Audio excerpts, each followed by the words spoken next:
A warm welcome to lesson number 44 in this series on the law of evidence. We've seen in the preceding videos as to what the rules relating to oral and documentary evidence are. There is also one important aspect that deals with the displacement of oral evidence by documentary evidence, which means that we've seen until now that given a choice of oral evidences, we can choose the best out of them. We've seen the rule of best evidence as far as documentary evidence is concerned. But when we have both of these pitted against one another, what happens? We shall see in today's lesson. So when we look at the Indian Evidence Act and the scheme as far as the various types of evidence is concerned, then you look at chapter 4. Chapter 4 talks of oral evidence. It's quite a short chapter consisting of only two sections, sections 59 and 60, both of which we have studied. Chapter 5, documentary evidence, and a pretty long chapter at that, going from section 61 to section 90A. You might perhaps wonder as to why this chapter dealing with oral evidence is so small, whereas that dealing with documentary evidence is so large, although they appear to be kind of parallel concepts. Well, one of the reasons that I could perhaps give you is that when you look at the chapters 9 and 10, okay, these deal with witnesses and the examination of witnesses, and those are quite bulky because together they start from section 118 and go up till section 166, and those deal with witnesses, and witnesses basically are oral evidence. So you could kind of think of it like this, that a lot of other provisions relating to oral evidence are contained in the provisions that are given under the headings of witnesses. Anyway, the point that we need to make in today's lesson is that chapter 6 deals with what is called the exclusion of oral evidence by documentary evidence, which starts from section 91 and goes up to section 100. Talking about this word exclusion that you see in chapter 6, it talks about the exclusion of oral by documentary. Let us talk about exclusion. You see, when you want to select the best, right? So when you're doing a best evidence rule, when you're trying to get the best possible evidence, then basically you are excluding that which is not good. So you should understand that when you look at the entire Indian Evidence Act, which, like I've told you several times in the past, basically decides what evidence is admissible and it decides as to what evidence is not admissible. This is basically what the Indian Evidence Act does. It determines what evidence is rejected and what evidence is selected, right? So you can see that exclusion, therefore, is a concept very central to the Indian Evidence Act or to the law of evidence as such, okay? So although you see the word exclusion in chapter 6, it is implied in other places as well. Let me show you.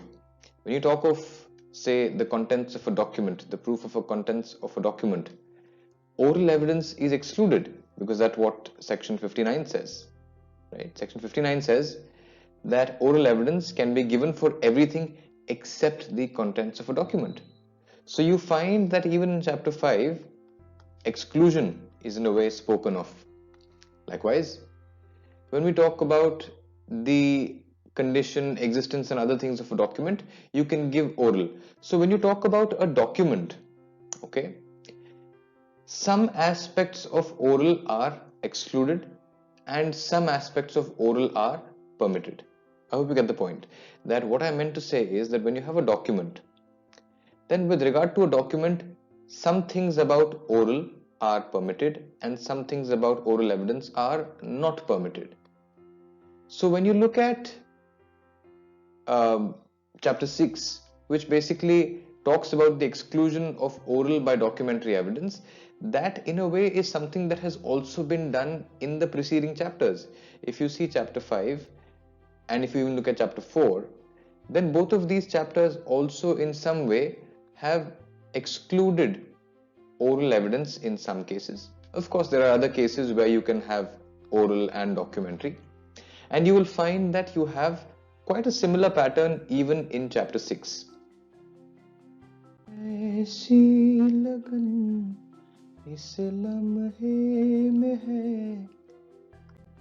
Now, although this part of the Act, chapter 6, is not considered so important as far as the curricula and syllabi of law schools are concerned, I think it's quite interesting. So let's scroll through the entire chapter, looking at some of the sections in some detail. So I will just skim through this chapter a bit first. So don't worry if it appears that I'm going very hurriedly. That's the purpose. I just want to show you as to what you have in this, and then we'll see some provisions in a little more detail. Okay, so we are here starting with chapter 6. So as you can see in the very beginning here, it talks about evidence when they have been reduced into the form of a document, right? Then it says that no evidence shall be given of the proof of terms of this thing except the document itself or secondary evidence. So basically what that means is that suppose it has been written down. If there's a contract can be oral or it can be written down. If it's written down, you do not want anything else, so you're excluding oral. I take it down even further. It says when the terms of any contract have been reduced to the form of a document, then it says that again nothing else would be permitted. It's pretty much the same. Okay, then for example, if you talk about an ambiguous document, if there's an ambiguous document, the language is not clear, you can't give more evidence to suggest the meaning of its contents. Again, you're excluding oral when you have the document before you. Okay, similarly 94, when the language is plain, okay, and it means something, you can't talk more about it and say that okay, well, it means something else, right? So when the language of a document is plain and it has some meaning, you can't speak more about it.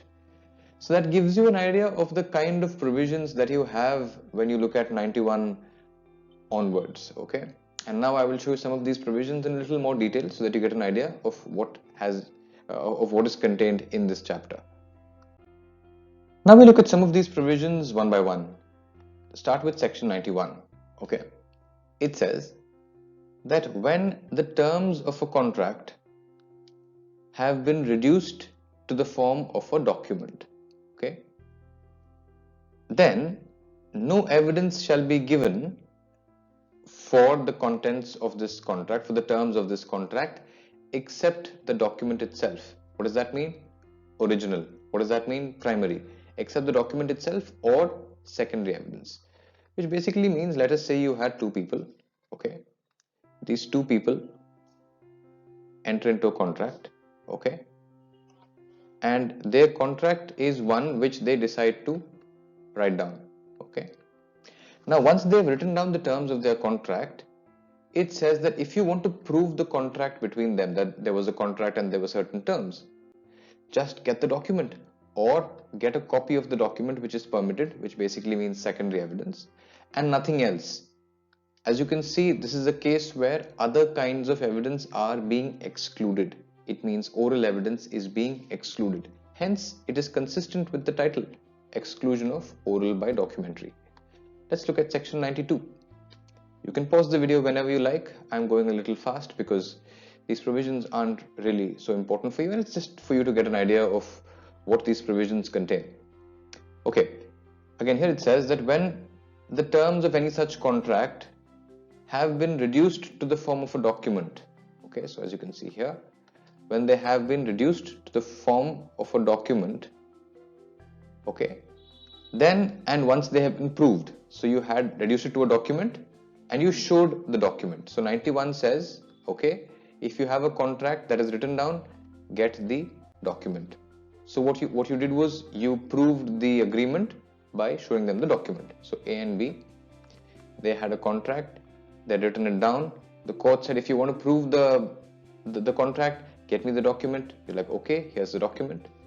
Now, once that has been done, then you cannot say that, okay, there were some more terms to our contract, here's some oral evidence for it, I want to say something, or I have this witness who will now talk about our contract.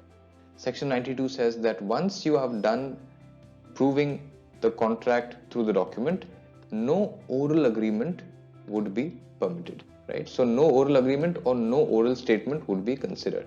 So once again, it is a case where you are excluding the oral evidence. Okay, if you have a look at the illustration to this section, it would kind of clarify the point.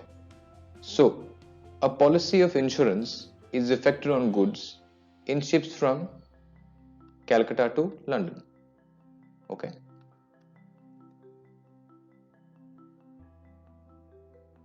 Now, the fact that a particular ship was orally accepted from the policy cannot be proved.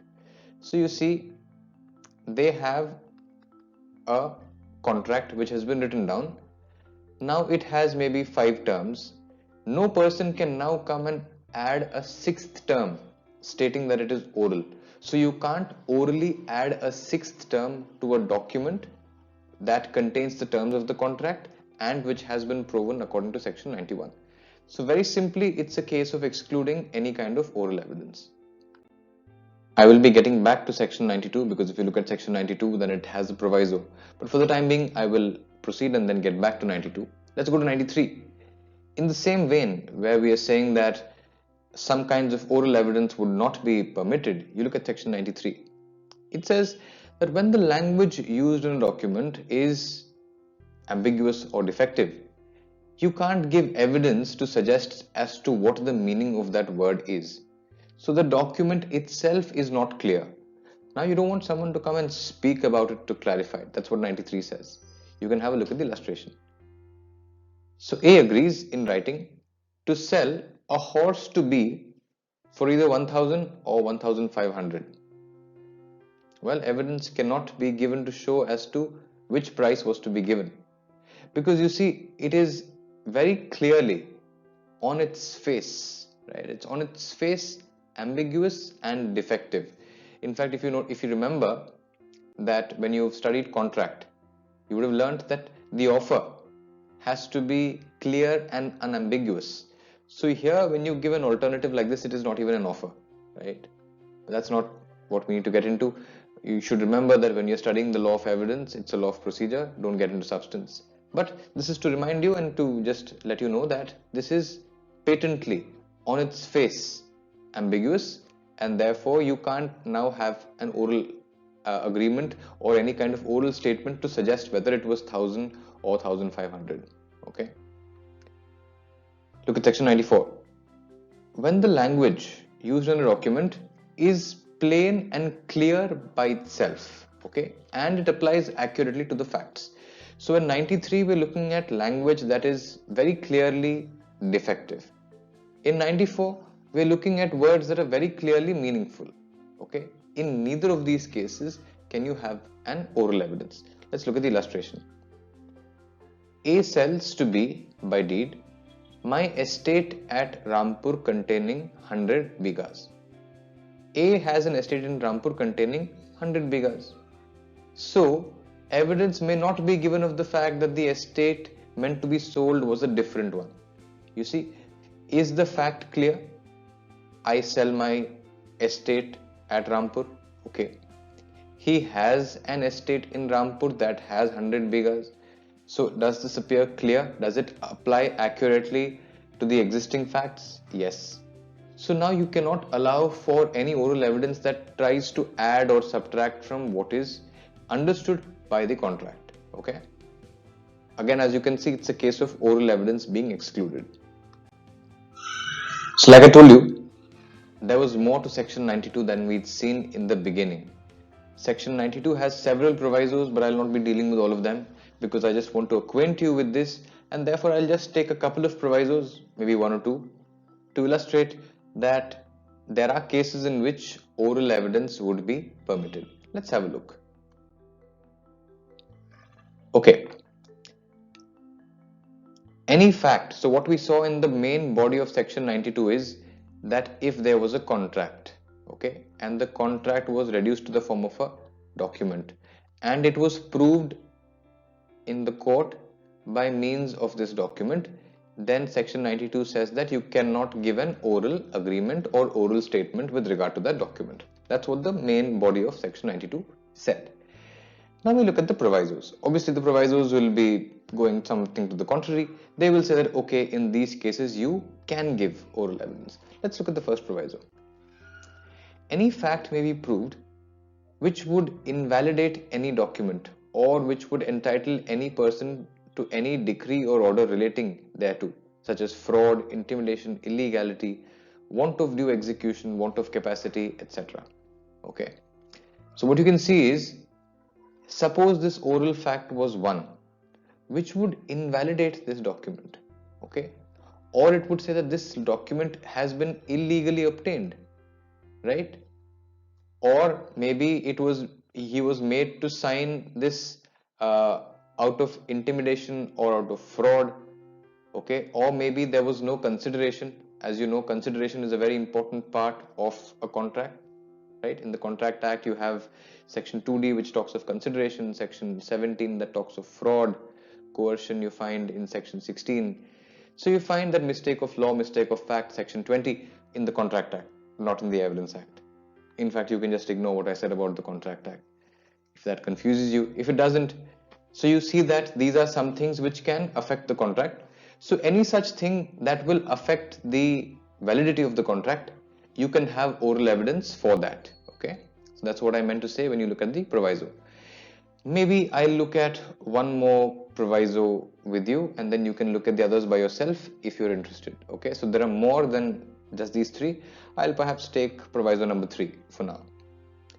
The existence of any separate oral agreement constituting a condition precedent to the attaching of any obligation may be proved. So let us say a person was supposed to sell his property under this was a contract between A and B, the written one, where they had to sell a certain house from A to B. So A was selling his house to B. Let us say A was to get the house only if something else was satisfied. Okay, a condition precedent. Maybe he was to first get it from his father or his friend or something like that. Now this agreement can be proved through an oral evidence, right? So you can have a statement that because it's a separate oral agreement and which talks of a condition precedent, right? So A and B both know that A can only sell this if A gets this from somewhere else, for example. Okay, or it can be a condition precedent that was decided between A and B, right? So they decided that okay, we will only do this if so and so happens. Okay, let's say it was a contingent contract. So any condition precedent is something that can be spoken of, that can be brought to the notice of the court through oral evidence. Likewise, when the language is not totally clear, there are some cases in which you can speak about it. So it says when the language is plain in itself, but it is unmeaning in reference to the existing facts. If you compare this with what we saw a little while earlier, the language is plain and clear in itself. That's what we saw in section 94. And it applies accurately to the facts. That's what 94 said. But in 95 it says it is unmeaning in reference to the facts. 94, plain language, applies accurately to the facts. Oral evidence cannot be given. 95, plain meaning, but does not apply to the facts. It says evidence may be given to show that the word was used in a particular sense. Let's look at the illustration. A sells to B his home in Calcutta. Is this language clear? Is it unambiguous? Yes, it's plain, it's clear. But A has no house in Calcutta, but he has a house in Howrah, which is not very far from Calcutta. Okay, so oral evidence may be given to say that, well, when he was saying house at Calcutta, he was basically referring to the house at Howrah. You can admit evidence as far as that is concerned through oral. Okay. Likewise, look at section 96. Okay. The language is such that it could have applied to one of many things. So the language is clear, it's not ambiguous, but it could apply to one of many things. Look at the illustration. A agrees to sell to B his white horse, but he has two white horses. Okay, so what is in writing? I sell my white horse, but he has two white horses. So you can have oral evidence to suggest as to which of these two horses he intends to sell. So you can have oral evidence here. Likewise, you can look at section 98, evidence as to the meaning of illegible characters. Okay, so or if something is unintelligible, okay, to that person, or because it is something that is quite technical, okay, then in such cases you can have oral evidence given for it. If you look at the illustration here, the sculptor says, I will sell all my mods. Now mods could be an abbreviation that could mean either model as is given here, or it could mean modeling tools. Okay, which one did he mean? Did he mean models or did he mean his modeling tools? Well, you can give evidence to show as to which one he meant. Likewise, let us look at section 97. It says, when the language applies partly to one set of facts and partly to another set of facts, right? So it's not clear language, it is not unambiguous language. And it is not completely ambiguous language like how we saw in section 93. You see, section 93 was a case of absolutely ambiguous, patently unclear language on the face. 97 is not that. It is the kind of thing that does not clearly or distinctly apply to one set of facts. Okay. So now, does it apply to this or does it apply to that? Evidence can be given for that. Pause the video and read this by your own self. It's fairly simple. There is nothing really that I can explain. Section 99 is interesting. Okay.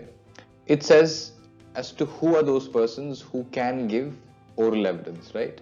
Again, although the chapter is about the exclusion of oral by documentary, there are a lot of provisions that talk about the inclusion of it as well. It says that persons who are not parties to a document or their representatives may give evidence of any facts tending to show that there was a contemporaneous agreement varying the terms of the document. So let us say you had A and B. So A and B had written it down. Okay. So now these people cannot ordinarily give oral, right? The rule is that they cannot give oral. We saw some exceptional cases. We saw the proviso to 92. We saw section 95. We saw 97. So we saw a few exceptions, but the rule is that oral cannot be given. However, that's the rule that applies to these two people. Okay. Now, if there's a third person who is not a party, who can show that, okay, there was an oral agreement that affects what is written here, then one such person can do it.